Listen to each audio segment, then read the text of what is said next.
মুখ্য নির্বাচন কমিশনার জ্ঞানেশ কুমারকে সরাতে একাট্টা বিরোধী শিবির। শীতের অধিবেশন হবে গরম, পেশ হবে ইমপিচমেন্টের প্রস্তাব। चुनाव आयोग के कंधे पर बंदूक रखकर भारत के मतदाताओं को निशाना बनाकर राजनीति की जा रही हो और मेरे सर सारे मतदाताओं को अपराधी बनाना और चुनाव आयोग शांत रहे, संभव नहीं। हलफनामा देना होगा या देश से माफी मांगनी होगी, तीसरा विकल्प नहीं है। নির্বাচন কমিশন যে দাবি করছে এক সপ্তাহের মধ্যে আপনাকে এফিডেভিট জমা দিতে হবে, এফিডেভিট দেবে কেন? তাই তো ইলেকশন কমিশনে। মুখ্য নির্বাচন কমিশনারের রাজনৈতিক বক্তব্য, তা নিয়ে রাজনৈতিক সংঘাত তুঙ্গে। রাজধানীতে সাংবাদিক বৈঠক, টিম ইন্ডিয়া এক কাট্টা। কলকাতায় চড়া সুর অভিষেক বন্দ্যোপাধ্যায়ের। নির্বাচন কমিশন যে দাবি করছে এক সপ্তাহের মধ্যে আপনাকে এফিডেভিট জমা দিতে হবে, এফিডেভিট দেবে কেন?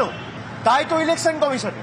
ইলেকশন কমিশনের ক্ষমতা আছে যে এফিডেভিট দিয়ে বলবে যে একটা ভুল বা গরমিল যদি আগামী দিন কোথাও থাকে চিফ ইলেকশন কমিশনার পদত্যাগ করবে। সুতরাং যেভাবে মানুষের মৌলিক অধিকার ভারতীয় জনতা পার্টি ভারতের নির্বাচন কমিশনকে কাজে লাগিয়ে কেড়ে নিতে চাইছে, এটা মানুষের কাছে দিনের আলোর মতো পরিষ্কার হয়ে গেছে। শুধু সুর চড়ানো নয়, এবার মুখ্য নির্বাচন কমিশনার জ্ঞানেশ কুমারকে পদ থেকে সরাতে সংসদে ইমপিচমেন্ট প্রস্তাব আনার সিদ্ধান্ত নিয়েছে বিরোধীরা। যেভাবে সংবিধান বিরোধী এবং গণতন্ত্রের পরিপন্থী হিসেবে ভারতের নির্বাচন কমিশন কাজ করছে, ইমপিচমেন্ট মোশন নিশ্চিত করে মুভ করা হবে, পরের সেশনে মুভ করা হবে। একবার মোশন যদি মুভ হয় কোনো সেশনে, তাহলে সেই সেশনেই তার ফলাফল এসে যায়। যখন সংসদ চলছে সেই চলাকালীন স্পিকার তার তারিখ ঠিক করেন এবং এই ভোটাভুটির ব্যবস্থা করে থাকেন। ভারতে সংবিধান কার্যকর হয় 1950-এ, নির্বাচন কমিশনও তৈরি হয় 1950-এ। টিএন সেশন মুখ্য নির্বাচন কমিশনার থাকাকালীন নির্বাচনী প্রক্রিয়া একাধিক সংস্কারের উদ্যোগ নেন, যা অনেক রাজনৈতিক দলেরই হজম হয়নি। তবে তাকে সরানোর চেষ্টা সংসদে হয়নি। 2009 নির্বাচন কমিশনার নবীন চাওলাকে সরাতে 200 জন সাংসদ পিটিশনে সই করেন। নবীন চাওলার বিরুদ্ধে কংগ্রেসের হয়ে পক্ষপাতিত্বের অভিযোগ করা হয়েছিল। এই পিটিশন অবশ্য সংসদে পেশ করা হয়নি। এবার জল কত দূর গড়ায় সেটাই দেখার। নিউজ 18 বাংলা। রাজনৈতিক দলগুলির কাছে বিএলএ বা বুথ স্তরের এজেন্টদের তালিকা চেয়েছে নির্বাচন কমিশন।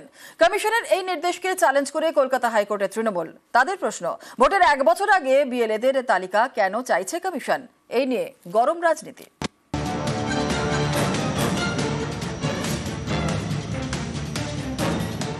নির্বাচন কমিশনের বিরুদ্ধে আদালতে রাজ্যের শাসক দল তৃণমূল। সংঘাতের কেন্দ্রে BLA, booth level agent.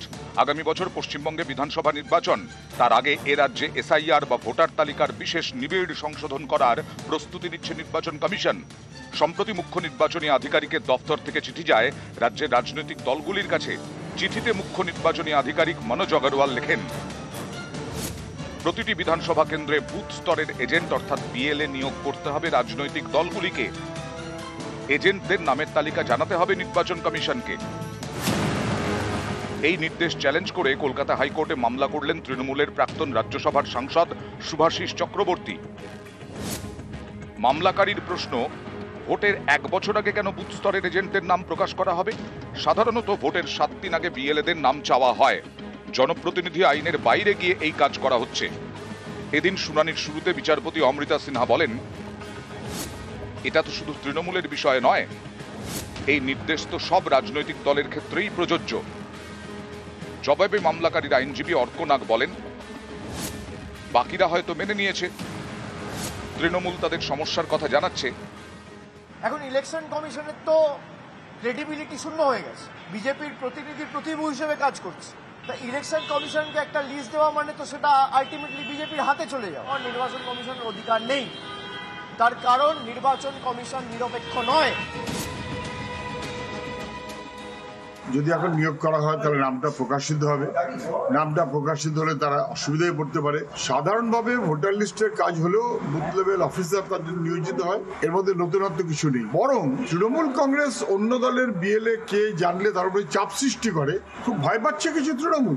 Revision করতে হবে, মৃত মানুষের নাম যে বাদ দিতে হবে, এগুলো তো স্বাভাবিক প্রক্রিয়া এবং সেটা করতে গেলেও তো বিএলএ লাগে। তৃণমূল কংগ্রেস আমাদের রাজ্যে তার সরকার এবং দল হিসাবে তো মামলা করতে করতে মামলা বাজে পরিণত হয়েছে। বিএলএ তার তথ্য নির্বাচন কমিশনের ব্যাপার, নির্বাচন কমিশনকে তৃণমূল কংগ্রেসের থেকে বেশি মানুষ ভরসা করে বলেই আমি জানি। নিউজ 18 বাংলা। বিজেপি শাসিত রাজ্যে বাংলার শ্রমিকদের নির্যাতনে আগে সরব মুখ্যমন্ত্রী। এবার পরিযায়ীদের পুনর্বাসনে রাজ্যের নয়া প্রকল্প শ্রমশ্রী। বাংলায় ফিরে কাজ না পাওয়া পর্যন্ত প্রতি মাসে 5,000 টাকা, খাদ্যসাথী, স্বাস্থ্যসাথী সহ একাধিক সুবিধা। বাংলায় যে সকল পরিযায়ী শ্রমিক বাংলার বাইরে কাজ করছে, বাড়ি ফিরিয়ে এনে এবং তারা যদি নিজেরাও চলে আসে, যারা আসতে পারবে, যারা আসতে চায়, তাদের পুনর্বাসনের জন্য আমরা একটা পরিকল্পনা গঠন করেছি। এই পরিকল্পনাটার আমরা নাম দিয়েছি শ্রমশ্রী। এই প্রকল্পের মূল উদ্দেশ্য পরিযায়ী শ্রমিকদের বাংলায় ফিরিয়ে আনা এবং তাদের জীবিকার জন্য, নিজের পায়ে দাঁড়ানোর জন্য সাহায্য করা। যারা ফিরে আসবেন এককালীন ভ্রমণ সহায়তা সহ আমরা 5,000 টাকা দেব। ফিরে আসার পর 12 মাস মানে 1 বছর নতুন কাজের ব্যবস্থা না হওয়া অবধি প্রতি মাসে তাদের 5,000 টাকা করে দেওয়া হবে। ফিরে আসা শ্রমিকদের মধ্যে আমরা দেখবো দক্ষতা কার কিভাবে আছে, এবং যদি দক্ষতা থাকে দরকার হলে আমরা তাদের আবার প্রশিক্ষণ দেবো, এই বিভিন্ন কাজে ইনভলভ করবো। এই শ্রমিকদেরও জব কার্ড দেওয়া হবে। আমাদের এখানে সেলফ এমপ্লয়মেন্টে নানা রকম অনেক সহজে লোন দেওয়ার ব্যবস্থা আছে, যেমন মাইনরিটি ডেভেলপমেন্ট কর্পোরেশন সংখ্যালঘু ভাই বোনদের ব্যবসার জন্য লোন দেয়, SC ST OBC development corporation loan দেয়, উদীয়মান স্বনির্ভর কর্মসংস্থান প্রকল্প লোন পাওয়া যায়। হাতে সঙ্গে সঙ্গে খাদ্যসাথী কার্ড, স্বাস্থ্যসাথী তার পরিবারের জন্য কার্ড। তাদের যদি নিজেদের বাড়ি থেকে ঠিক আছে, বাড়ি না থাকলে কমিউনিটি কিচেন সেন্টার। তাদের ছেলে মেয়েরা স্থানীয় যে সমস্ত স্কুলগুলো আছে গভর্নমেন্টের, এইসব স্কুলগুলোতে ভর্তির ব্যবস্থা করে দেওয়া। এছাড়াও তারা অন্যান্য সরকারি প্রকল্প যেমন কন্যাশ্রী আছে, শিক্ষাশ্রী আছে, ঐক্যশ্রী আছে, মেধাশ্রীর মতো নানান স্কলারশিপের সুযোগ সুবিধাও পাবে। বাংলায় যে 22,40,000 পরিযায়ী শ্রমিক ভারতবর্ষের অন্যান্য রাজ্য এবং বিদেশে কাজ করছে, এবং যারা আমাদের পরিযায়ী শ্রমিক সংক্রান্ত যে পোর্টালে নাম নথিভুক্ত করেছে, তারা এই শ্রমশ্রীর সুবিধে পাবেন। নরেন্দ্র মোদীর সঙ্গে সাক্ষাৎ শুভাংশু শুক্লার। সোমবার সন্ধ্যে 7 লোক কল্যাণ মার্গে মোদীর বাসভবনে ভারতীয় নভশ্চর। আর প্রধানমন্ত্রীর সঙ্গে বেশ কিছুক্ষণ কথাও হয়। মহাকাশে থাকাকালীন বিভিন্ন চ্যালেঞ্জ এবং অভিজ্ঞতার কথা শেয়ারও করেন। 18 দিন মহাকাশে কাটিয়ে পৃথিবীতে আগেই ফিরেছেন শুভাংশু, আর এবার নিজের দেশ ভারতে পা রেখেছেন। মহাকাশ থেকেই মোদীর সঙ্গে এক দফা কথাও হয়েছিল। এবার প্রধানমন্ত্রীর বাসভবনে গিয়ে সাক্ষাৎ। এদিন মোদীর হাতে জাতীয় পতাকা এবং XM-4 মিশন প্যাচ তুলে দেন বায়ুসেনার গ্রুপ ক্যাপ্টেন। আন্তর্জাতিক মহাকাশ স্টেশন থেকে তোলা পৃথিবীর ছবিও দেখান প্রধানমন্ত্রীকে।